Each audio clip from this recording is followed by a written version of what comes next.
Hello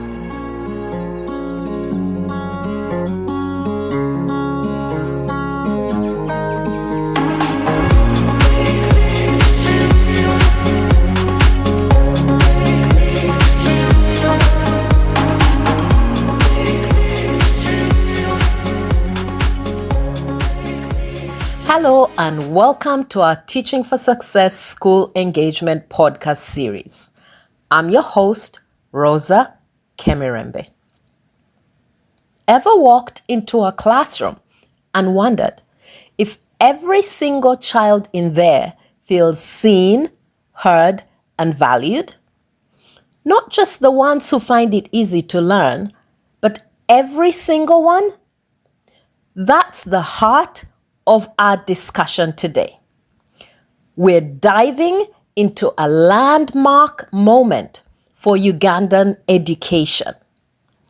The country's first ever National Inclusion Conference, held this past August at Kabojja International School, will unpack what inclusion truly means, who it's for, and how we can all be a part of building schools where every child belongs. So, let's start with the big question. What is inclusion in education? It's a word we hear a lot, but it's often misunderstood. Inclusion is not simply about placing all children in the same physical classroom. That's just proximity. True inclusion is an active, ongoing process. It's about intentionally identifying and dismantling the barriers that prevent full and equal participation for all learners. Think of it like this. If a school is a party, integration is being invited, but inclusion is being asked to dance. It's about systemic change, transforming the school's culture, policies, teaching practices, and physical environment to meet the diverse needs of every single student. It means shifting our mindset from asking, "What's wrong with this child who can't learn?" to asking, "What's wrong with our environment that's preventing this child from learning?" The goal is a genuine sense of belonging, where every child can confidently say, "I am valued here. I can learn here, and I have friends here." Now, let's bring this home. What does this mean for us right here in Uganda? To understand inclusion, we must first understand who is being excluded. The conversations at the Kabojja conference were powerful because they put names and faces to these barriers. We're talking about children with physical disabilities who can't access classrooms or toilets. Children with visual or hearing impairments for whom no learning materials are adapted.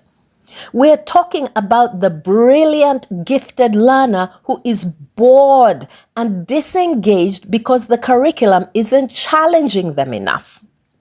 We are talking about the girl who misses school each month because of a simple lack of sanitary pads, or the boy who comes to school hungry and can't concentrate. The list is profound. Children from extreme poverty who can't afford uniforms or books, making them feel less than their peers. Children from remote communities or ethnic minorities who might face language barriers or cultural stigma. Neurodivergent children with autism, ADHD, gifted, and crucially, children affected by HIV/AIDS who still sadly face devastating stigma that isolates them. These are the marginalized learners in our system.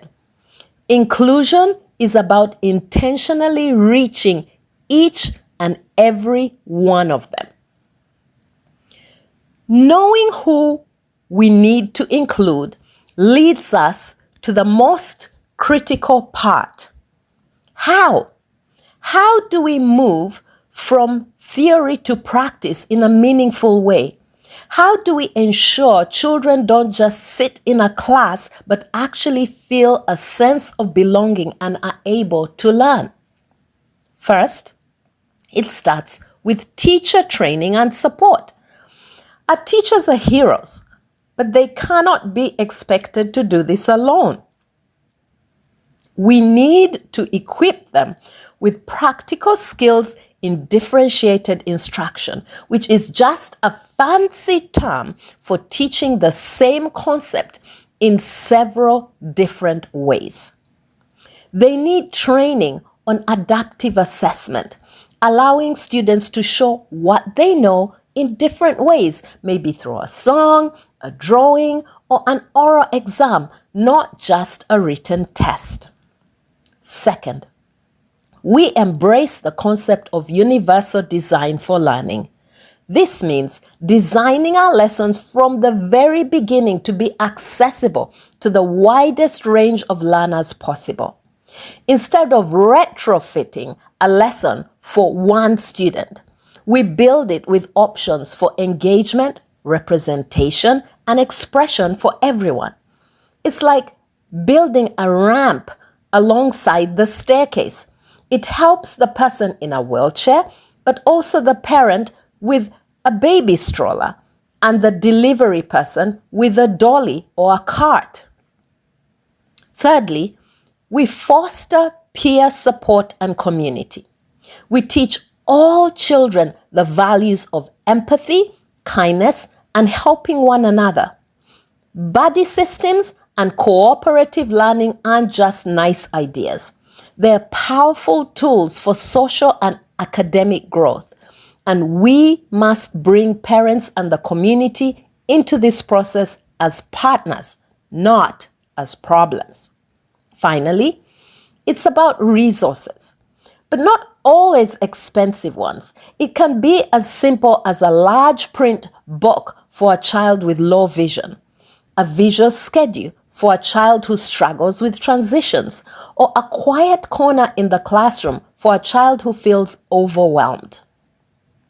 Meaningful inclusion is a mosaic of these many small intentional actions. So, how do we make this the norm and not the exception? How do we ensure that schools across Uganda, from Gulu to Kampala to Rakai, jump on this inclusion bandwagon? The answer from the conference was clear. Leadership. This movement must be championed by school heads, proprietors, and district education officers, as well as student leaders.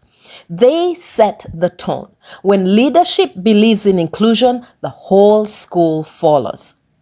We also need to share stories. We need to amplify the successes of schools like Kabojja and others that are already on this journey.